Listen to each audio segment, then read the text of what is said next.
আসসালামু আলাইকুম প্রিয় শিক্ষার্থীরা। এই ভিডিওতে আমরা ইংরেজি প্রথম পত্র প্রশ্ন প্যাটার্ন নিয়ে আলোচনা করব। আমাদের আগের ভিডিওটি থেকে সাবস্ক্রাইব করেছে রানা। Thank you Rana. আমাদের আগের ভিডিওটিতে জান্নাতুল কমেন্ট করেছে। Thank you very much sir. Welcome Jannatul. Part এর মধ্যে রিডিং টেস্টে থাকবে 70 নম্বর এবং রাইটিং টেস্টে থাকবে 30 নম্বর। 1 নং প্রশ্নে তোমাকে একটা টেক্সট দেওয়া থাকবে এরকম। এরপর এটার আলোকে প্রথমেই থাকবে হলো 7টা এমসিকিউ। এই 7টার মধ্যে 5টার মতো সরাসরি এইখান থেকে উঠিয়ে দিবে, অর্থাৎ উত্তর তোমরা টেক্সটেই পাবে।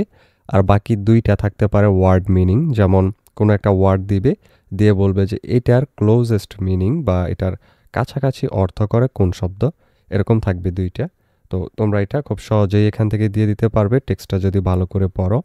এরপর 2 নংয়ের মধ্যে থাকবে 5টা কোয়েশ্চেন, 2 করে 10 নম্বরের জন্য।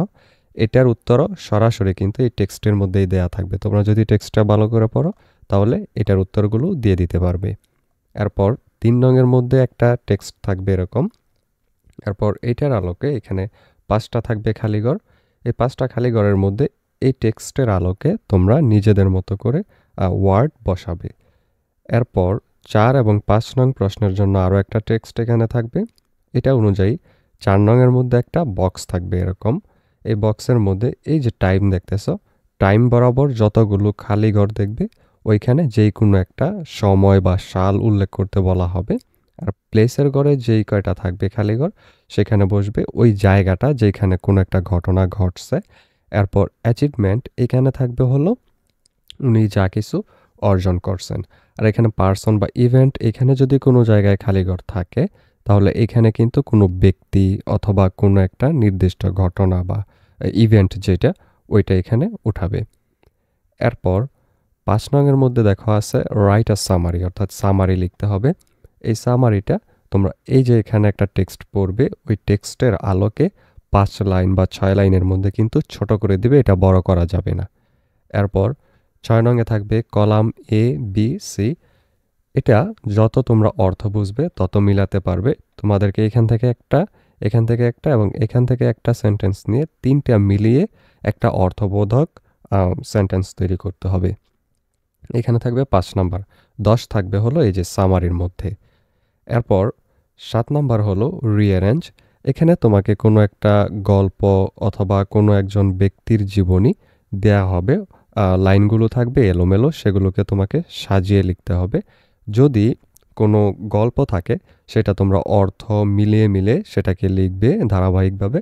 আর যদি গল্প না থেকে কোনো একটা ব্যক্তির জীবনী থাকে তাহলে সেখানে প্রথমেই সেই ব্যক্তি কোথায় জন্মগ্রহণ করছে, কবে জন্মগ্রহণ করছে সেই লাইনটা খুঁজবে, ওইটা আগে দিবে।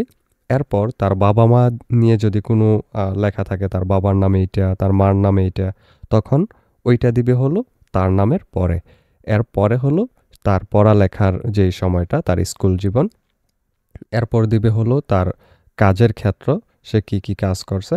এরপর দিবে হলো অবদান, সে কাজের জন্য কি পুরস্কার পাইছে, অ্যাচিভমেন্ট। এরপরে তার যদি মৃত্যুসাল দেয়া থাকে, মৃত্যুর জায়গা দেয়া থাকে সেটা দেবে। এরকমভাবে ধারাবাহিকতা রক্ষা করবে। এরপর 8 নং এখানে থাকবে হলো তোমাদের বইয়ের মধ্যে যে কয়েকটা পোয়েম বা কবিতা দেয়া আছে সেইটার আলোকে 8টা কোয়েশ্চেন করা হবে। 2 করে 8টা 5টার উত্তর দিতে হবে। 5টার জন্য 10 নাম্বার দেয়া হবে। তো তোমরা তোমাদের বইয়ের মধ্যে যেই কবিতাগুলো আছে সেগুলো খুব ভালো করে পড়বে।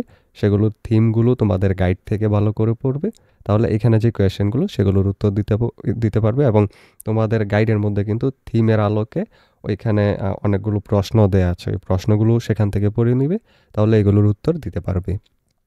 এরপর 9 নাম্বারে এখানে স্টোরি থেকে আসবে হলো 5টা কোয়েশ্চেন। তোমরা তোমাদের গাইড বই থেকে অনেক স্টোরি আছে, স্টোরির পিছনে কিন্তু এরকম প্রশ্ন দেয়া আছে, আবার উত্তরও দেয়া আছে সলিউশনের মধ্যে।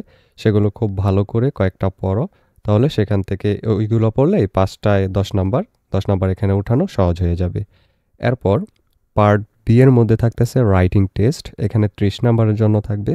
10এ থাকবে হলো স্টোরি, কমপ্লিটিং স্টোরি। এখানে একটা ছোট্ট স্টোরির প্রথমের কিছু অংশ দেয়া থাকবে, 1 লাইন বা 2 লাইন। সেটার আলোকে তোমাকে পুরো স্টোরিটা লিখতে হবে। এরপর 11 নাম্বার এখানে থাকবে হলো ডায়ালগ। এই ডায়ালগটাও কিন্তু তোমাদের স্যাররা আশা করি সাজেশন দিয়েই দিছে যে এটা বা ওইটা পড়বে। তো 3টা 4টা যে কয়টা দিছে সেটা খুব ভালোভাবে পড়বে, তাহলে কিন্তু তোমরা এখানেও ভালো একটা নাম্বার উঠাতে পারবে। এই ভিডিওটি এই পর্যন্তই। পরবর্তী ভিডিওতে আমরা ইংলিশ সেকেন্ড পেপারের প্রশ্নের প্যাটার্ন নিয়ে আলোচনা করব। সেই ভিডিওটা পেতে হলে চ্যানেলটিকে সাবস্ক্রাইব করে রেখো।